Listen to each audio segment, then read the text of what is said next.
Hey everybody out there in TV land, Eddie the Tattooed Realtor here. So this video, I've been thinking about this for a while now, is all about what I wish I knew before I became a realtor. So before we get started, be sure to give that subscribe button a click, give it a like if you can, or a thumbs up, and feel free to comment with any questions or comments you may have. My contact information is always in the description below, so feel free to reach out to me. I am a realtor down here in Southeast Florida, Broward County, West Palm Beach, Miami-Dade County, but the principles in this video apply pretty much across the board. So let's get straight into it. What I wish I would have known before I became a realtor. When I became a realtor, I was a full-time teacher. I taught for about 6 years. I had my master's degree in military history and I have a minor in education, and I was a teacher. And the person who got me into real estate actually ended up really kind of messing things up for me because of the mere fact that he just wasn't an honest individual. So I learned very quickly, straight out of the gate, to be very conscious of who you kind of like attach yourself to, who you ask for help from, who you maybe look to for a mentor. I do mentor real estate agents here in Southeast Florida. I'd love to help you with that if you need it, but you got to be conscious of who you kind of like hitch your cart to, if you will. That's a really big premise. That kind of also goes into, I wish I would have known more about how the commission structures work and what different brokerages have to offer. A lot of times when you go into a brokerage, you get to think about like, well, or better yet, it's like very overwhelming because you really don't know what's truth and what's fiction and what's really important. You know, I really wish I would have taken the time to understand what each brokerage has to offer, not just jump at the first one. So I really wish I would have known before I became a realtor what to look for in real estate brokerages. And maybe we'll do a video a little bit later, but for some of the key points about what to look for in a brokerage, you definitely want to understand the commission split, how much the company's taking, how much you're taking, what you're paying for in your costs. Is there a desk fee, a franchise fee, printing fees? You know, what's a transaction fee for doing a real estate transaction? You know, all those fees can definitely add up if you don't take them into consideration. Also, not only is it important to understand who your mentor is or who you're going to attach yourself to for training, the other thing is brokerages. Another element of that is this the right time to make this move?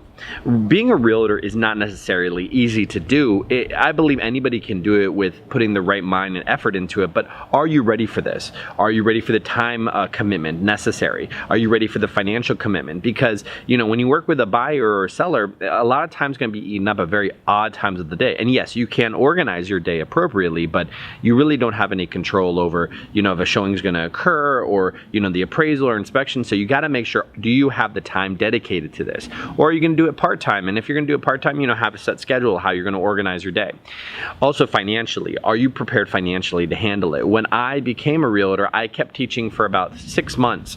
And during that time, I was just working on the weekends or whenever we had holidays. And then I made that jump at December, right after the Christmas break.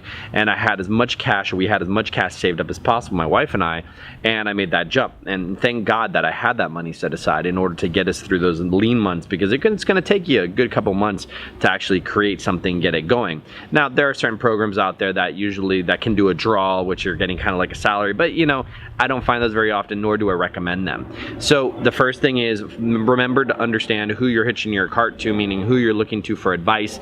Next thing is, what brokerages are you going to visit, or what you're looking for in that brokerage, what they have to offer. And the next thing is financially, and is it the right time? So time and your finances. And I would say the very last thing is, do your reconnaissance.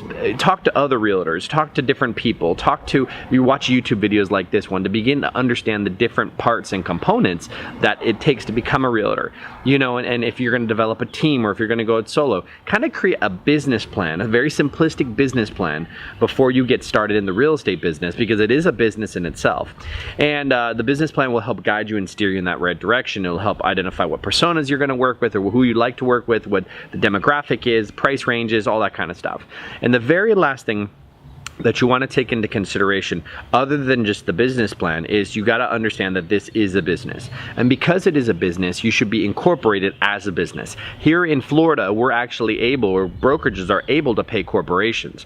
So I'm a PA, and I'm classified as an S corporation. So the brokerage pays my corporation, and then I draw money from the corporation and write off expenses and all that kind of stuff. Because the last thing you want to do, unless you know something that I don't know, is that you want to get billed as a 1099 1099 or taxes, a 1099 subcontractor, which the brokerages really don't care about educating people on. You want to have your own little corporation, start building business credit, maybe get a business credit card, start using your company to get rid of expenses so that your income gets offset. So anyways, those are 5 simple tips to things I wish I would have considered before I got into the real estate game over 8 years ago. If I could ever be of help, feel free to call, text, or email. My information and description is always in the description below, and feel free to leave a comment.